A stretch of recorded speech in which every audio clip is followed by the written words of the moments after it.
This episode of the WP Minute is brought to you by OmniSend. Do you sell stuff online? Then you need to meet OmniSend, the powerful yet refreshingly intuitive email and SMS tool that helps you make $73 for every dollar spent. OmniSend is that good and effective. You probably know the struggles of investing in digital ads with no guarantee it'll bring money back into your pocket. Use OmniSend and you won't have to find creative ways to make your audience notice you. You just talk straight to them. Use OmniSend pop-ups to build a contact list, then send campaigns directly to people who already want to hear from you. Automate everything with OmniSend. Just set it up once, sit back, and watch those sales roll in. If this sounds too good to be true, check it out at omnisend.com. Visit omnisend.com. Tell them thanks for sponsoring the WP Minute.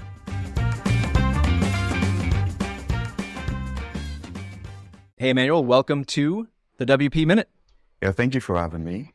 Thank you. It's a pleasure to be on. I saw some of the work you were doing at a recent hackathon. I want to talk about that in a moment. It seems like the WordPress community is alive and thriving in your part of the world.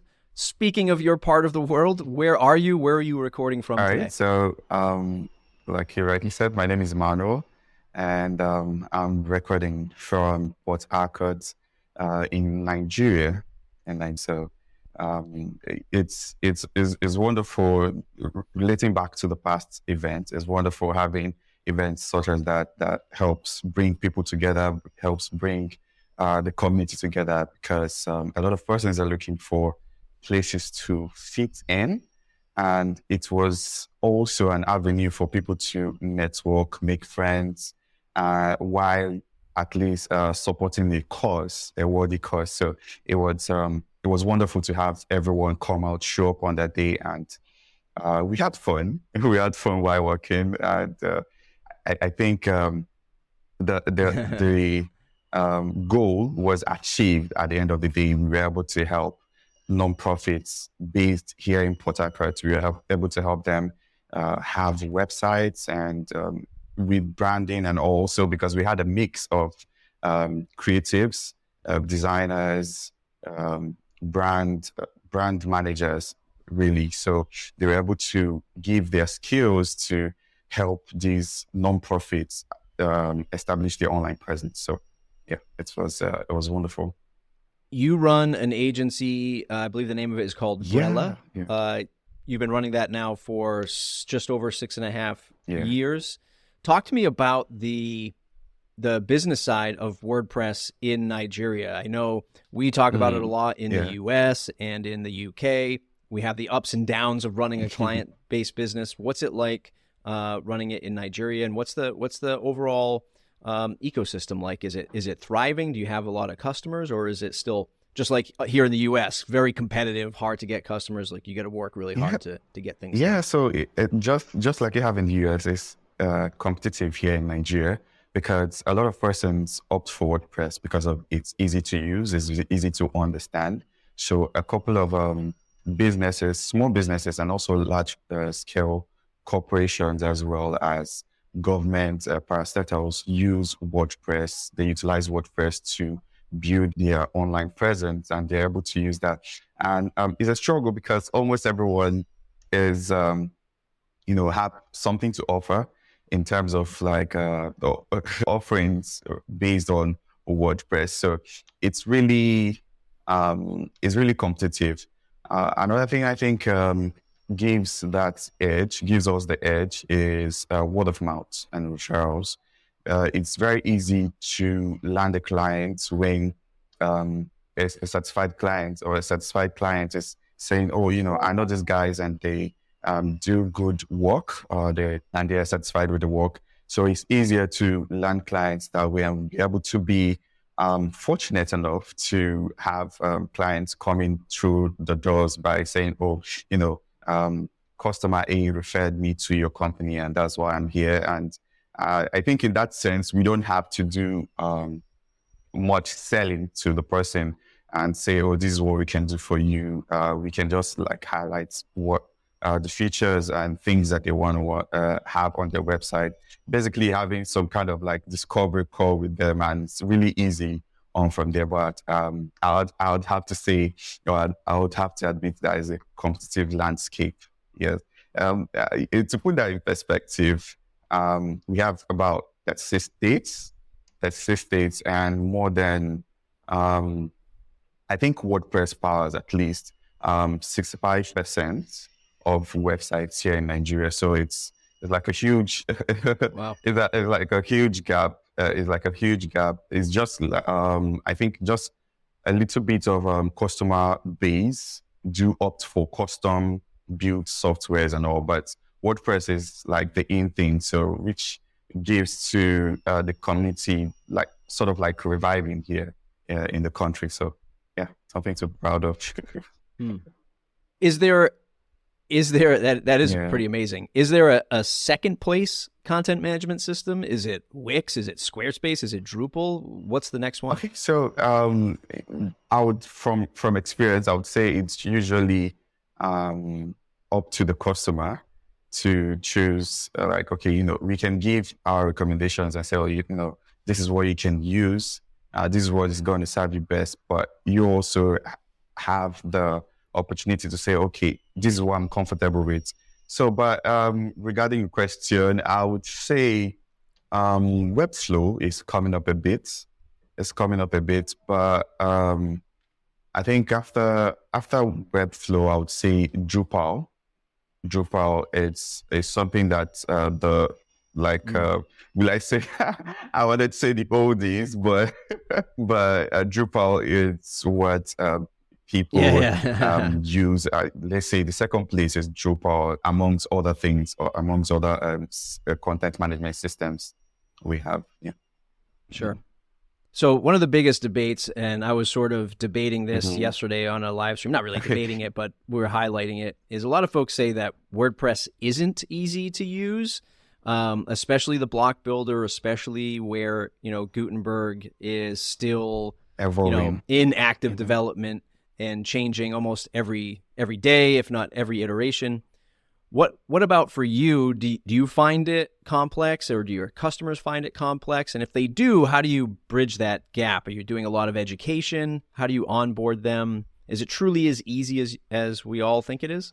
I think for a beginner, they might find the whole thing overwhelming, but they just need a little bit of guide. So what we usually do during the onboarding process, we usually ask if they have a department that would manage the website for them. If they don't, they can also opt for a maintenance package or plan that's going to help them, which means that our agency is going to help them manage their websites for them. But in any case, if they decide, we still want to learn how to do this, so it means that we're going to have some form of training for them to just know the basics, either updating content, creating posts, blog posts and all, just more like helping them put out content on there, make the website more engaging, put out press releases and all. So I would say training helps cut down that need for the agency to keep stepping in at every point in time. So the gap, or will I say the bar for learning, it's not really difficult, right? I would say it's up to the speed at which the client or the customer is able to grasp the concept of using content management systems. For everyone, there are persons who will be of the opinion that it's easy to use, and there's also people that are going to find it difficult to use. And when it comes down to page builders and all. So I would say for me, it comes easy anyway. It comes easy for me. And for us, we use a couple of page builders, which Elementor is like kind of the first because of its functionality and the ability to customize things down to the board. So it's wonderful, and it's also wonderful to see Gutenberg come up and evolve. Right, it's also evolving, still in the process of getting there. And we're also hopeful, looking forward to what the future holds for Gutenberg in terms of like customizations, custom posts, how we can utilize it. But overall, looking at the stride and the track or progress so far, it's been nothing short. Like it's been wonderful.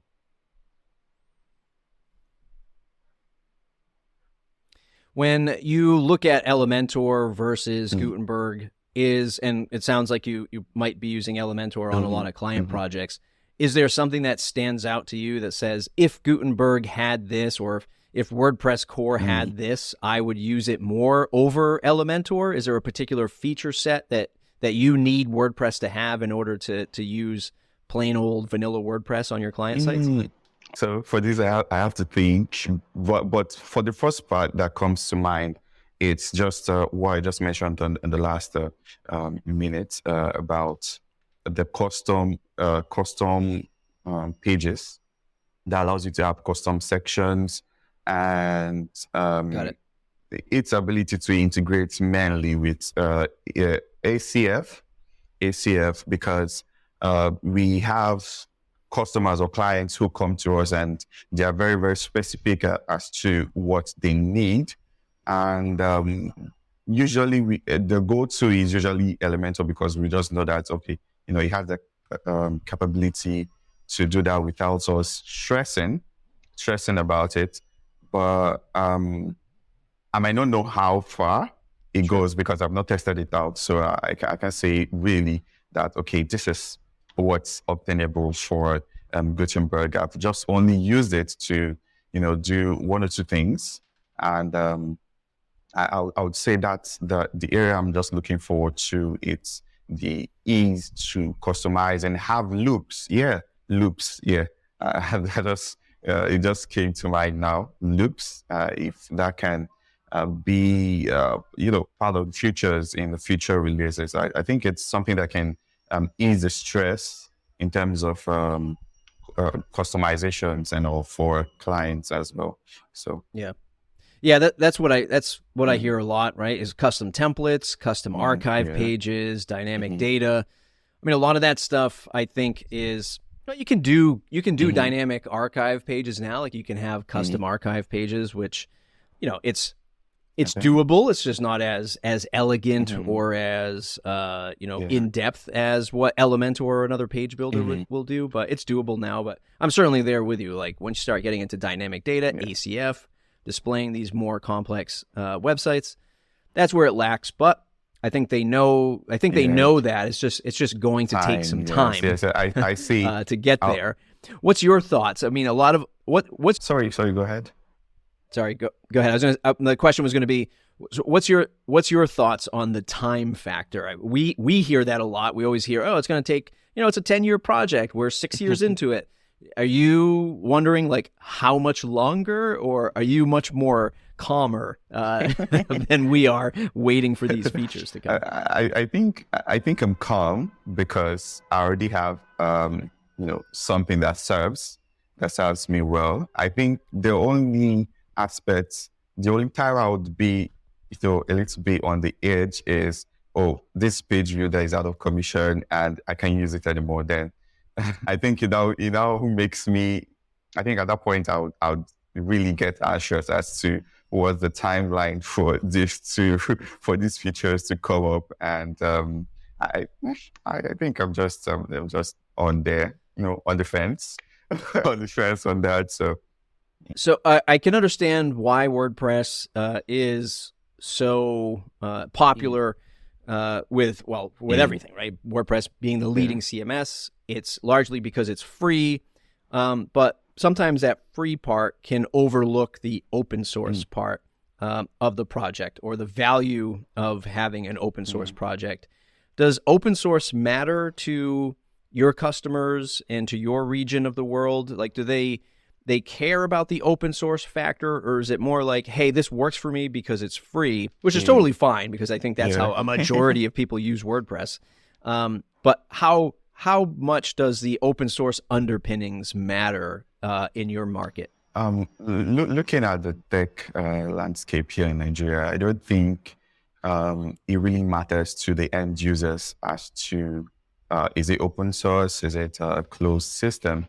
But I would say that the fact that it's an open source system has given a lot of persons edge to either play around with the system, try to learn, and also try to as a source of livelihood or a means to an end. So it has helped people also like learn more about the WordPress ecosystem. So, but looking at how important it is to Nigerians as such, let's say people who are in the tech world, it doesn't really matter that much. At the end of the day, for customers, I would speak from my own experience anyway. For customers, what matters at the end of the day is their vision is portrayed.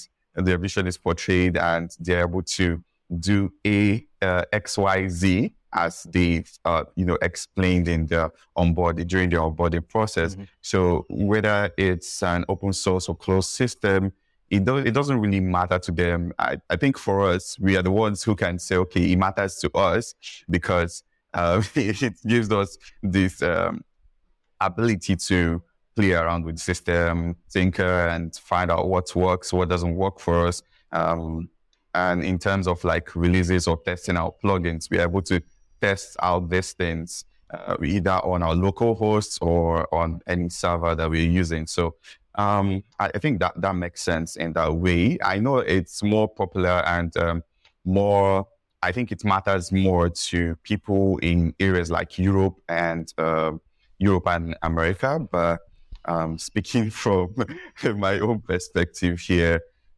people don't really look at it that way. Yeah. But I think it's something that's going to need a little bit of education for people to understand what it means for something to be open source and for them to understand why it's important. So. Another sort of challenge, and I know you're a meetup organizer as well, and I want to talk about like WordPress events and stuff like that. But one of the things that we've been debating a lot lately is the age of WordPress users, right? A lot of us are getting older. I'm 43. There's just a lot of older folks still, using WordPress these days. What about in your region of the world? Is it a younger group? Are younger folks coming to WordPress to learn how to code and develop, and that's how they get into the tech world? Again, thanks to open source. Like, what's the age population look like, and are you concerned as a meetup organizer to get younger folks into WordPress? I think the age bracket for meetups here, from the top of my head, I would say between 18, 17 upwards to like 40, down here, because we have a couple of persons who are students. We have student bodies who said, I would love to be part of this. We would love to learn more about WordPress, because a lot of persons are just moving towards soft skills, learning how to code, learning how to build websites, learning how to blog. And sort of everyone has this that, WordPress seems to be the solution. So we have student bodies who reach out to us and say, we want to be part of this. How do we be part of this? And how to join the community? So regarding the age bracket, I'll say we have younger persons coming in, and we're also looking forward to have, new events, new types of events that would also promote, high school, that will promote the use of internet and the use of WordPress to high school students, and also sort of like building that community base and helping people understand more about the web. Yeah, really. So, yeah. How is the meetup and WordPress events going? Wow. Obviously, that hackathon sounded like it was a pretty good success, but is it consistent? And are you always doing new events and have plenty of topics to cover? Okay, so we reactivated the meetup sometime last year, I think January last year. And due to initially the meetup was dormant since 2018 due to some issues that WordPress had to look into with the past organizer. So we really had to speak with the WordPress community, the global community, and see a way of, reactivating. And it just terms like at the time I was volunteering to reactivate meetups, and I had to speak to them like I'm in the city, and people are just looking for a community to be part of. Coming down to Port Harcourt for the first time, we had a couple of persons, ask, and there are also persons who say, what's happening?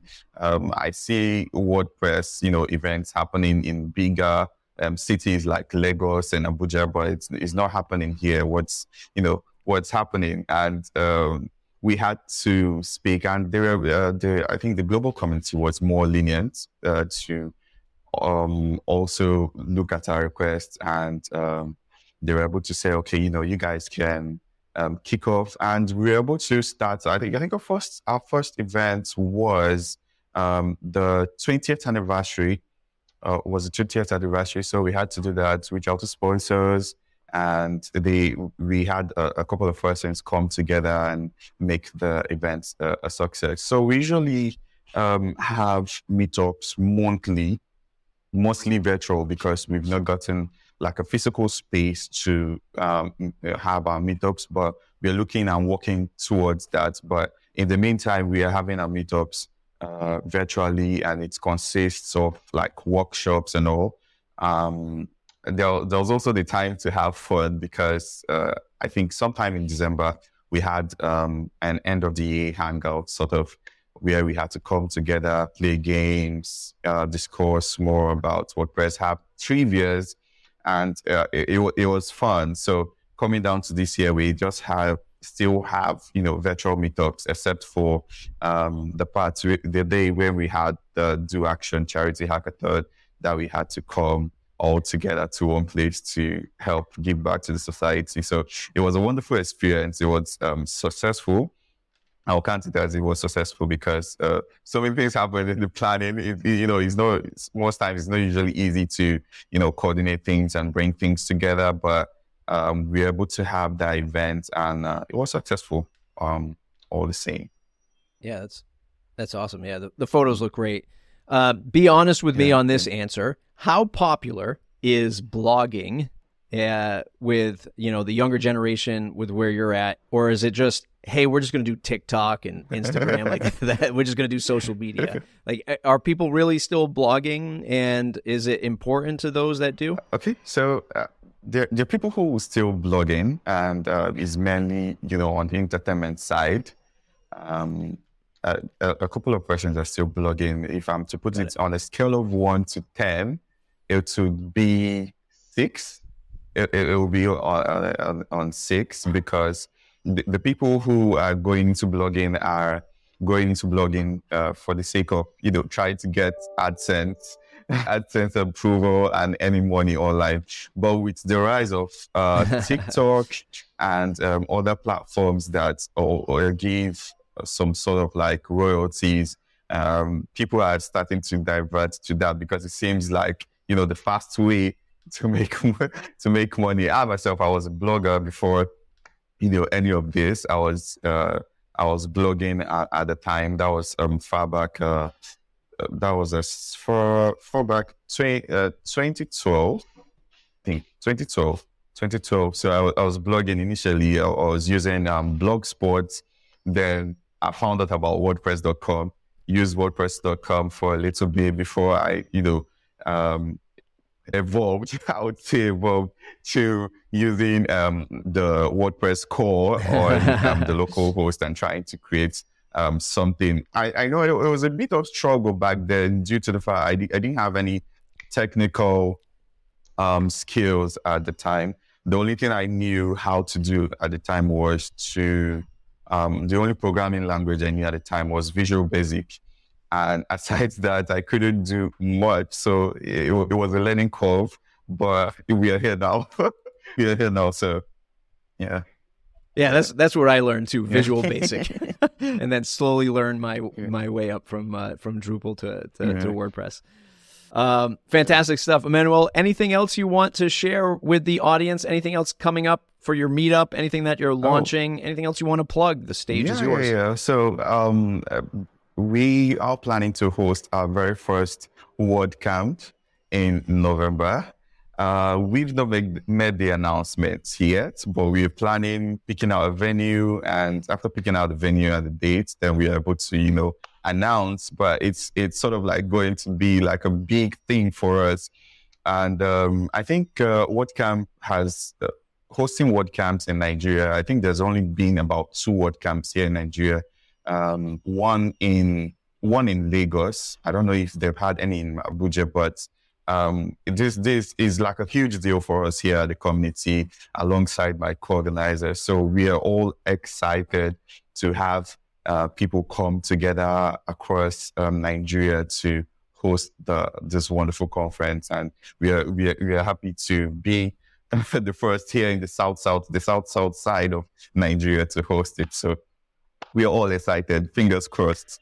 Yes, that's fantastic stuff. Emmanuel, thanks for hanging out today and sharing me. your story about WordPress.